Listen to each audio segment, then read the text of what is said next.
Përshëndetje të nderuar miqtë e mi, ja ku po ritakohemi sërish me mua Tirona Lilin për të komentuar edhe një herë një ngjarje që në fakt na ka tronditur.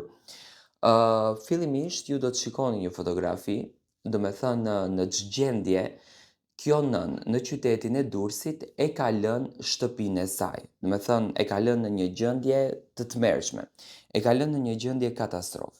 Videon e ka publikuar dhe denoncimin që nëna Blerina, nëse nuk gabohem, i ka lënë fëmijët të vetëm në shtëpi e ka bërë vjera e saj.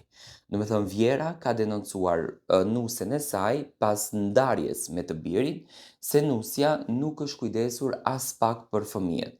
Do me thënë shtëpia ka qenë një tmerr i vërtet,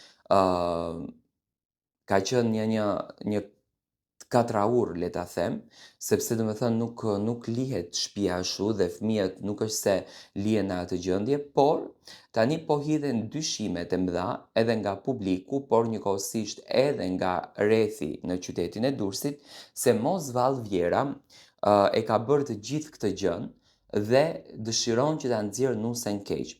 Ka folë për herë të parë vajza në fjalë, do me thënë ka treguar situatën se çfarë ndodh, por gjithsesi dua të marr mendimin tuaj. Nëna e 3 fëmijëve të mitur, thot, të cilët u morën në kujdes nga shërbimi social në qytetin e Durrësit, pas dyshimeve për braktisje, ka reaguar publikisht.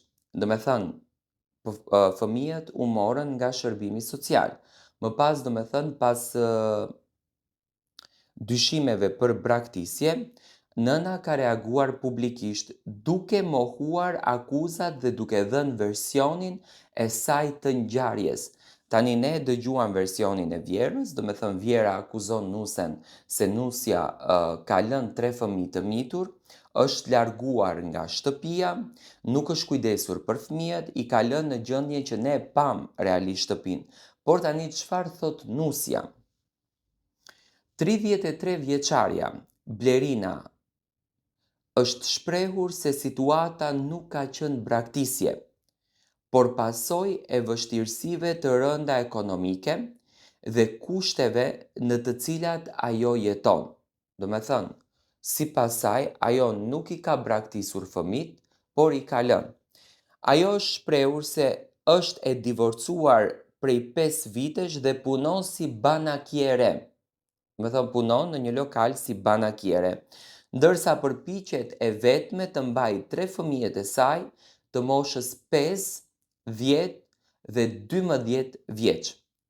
Sipas saj, për shkak të punës dhe mungesës së mundësive financiare, i ka lënë fëmijët së bashku në banesë gjatë orarit të punës, por ka theksuar se nuk i ka braktisur asnjëherë.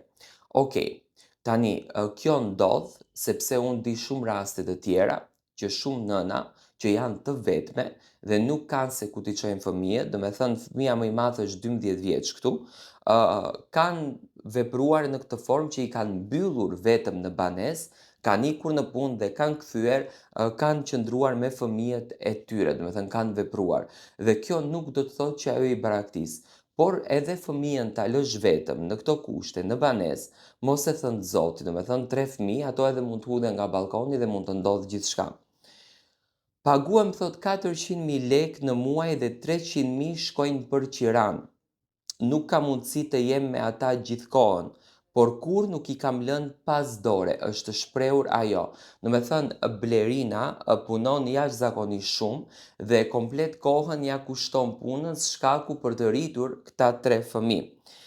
Në reagimin e saj, Blerina ka akuzuar ish vjerën e saj se i ka hyrë pa leje në banesë dhe se ka ndikuar në denoncimin e saj duke, tani dëgjoni mirë, e quajtur situatën një kurth që ka futur në një problem serios ligjor.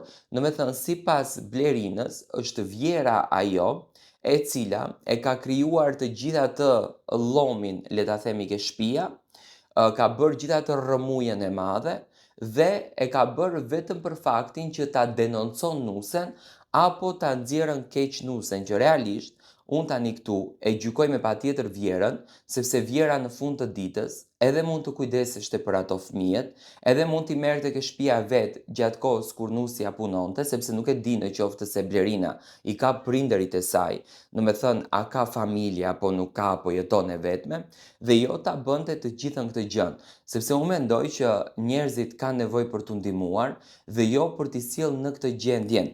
Më pas, në reagimin e saj, Blerina thot se vjera ka hyrë pa lejen time.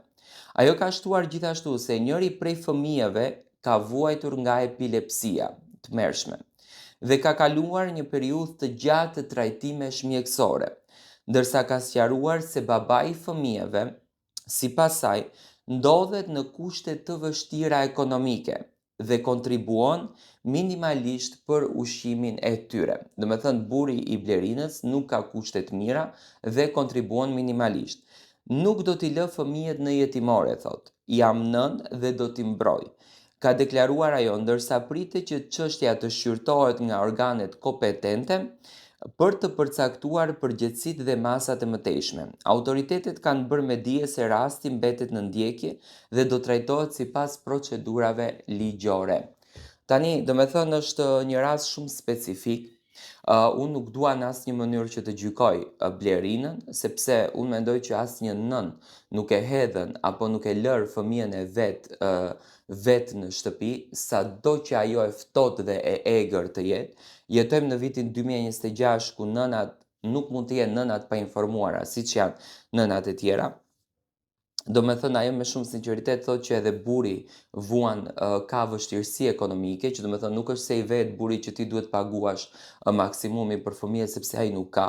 Do thënë e plaga më e madhe në këtë mes janë fëmijët. Mesazhi im në këtë histori është kjo që kjo vjera e cila bën denoncimin dhe dëshiron që nusës t'ia marrin fëmijët, është më mirë që të bën atë rolin që të bashkon çiftin dhe t'i ndihmon të birit dhe të paktën t'i ndihmon nusës në rritjen e fëmijëve. Dhe jo të bën videon që ka bërë që ju shikoni. Unë jam shumë i bindur që sado që t'jetë e çmendur, kjo Blerina nuk jeton në këtë llumin e madh që është bërë në shtëpi dhe të sajon histori të këtilla. Do të thënë unë njoh shumë nëna, më besoni, që janë të detyruara të mbyllin fëmijët me çelës për disa orë dhe të shkojnë të punojnë, sepse jeta ka ardhur shumë e vështirë. Para se ne të gjykojmë, le ta vëmë, do me thënë, veten në vend të Blerinës, le të kërkojmë nga vetja që çfarë do të bënim ne po të ishim në vendin e saj dhe le të themi që një nën ka nevojë për ndihmën tonë, një nën ka nevojë për kushte më të mira. Unë uroj që kompanitë e mëdha apo pa marrë parasysh kush t'i ofroj kësaj nëne ndihmë për punë, sepse pas ka dhe një tragjedi tjetër, të kesh fëmijë nga epilepsia nuk është e lehtë, domethënë është vujtje shumë e madhe dhe për këtë gjë dua që të jemi pak më skeptik dhe të çojmë mesazhin edhe tek kjo gjyshe, e cila në vend që të bën këto dramat e mëdha, le të ndihmon nusën, le të ribashkohet me djalin dhe le ta rikrijon edhe një herë familjen.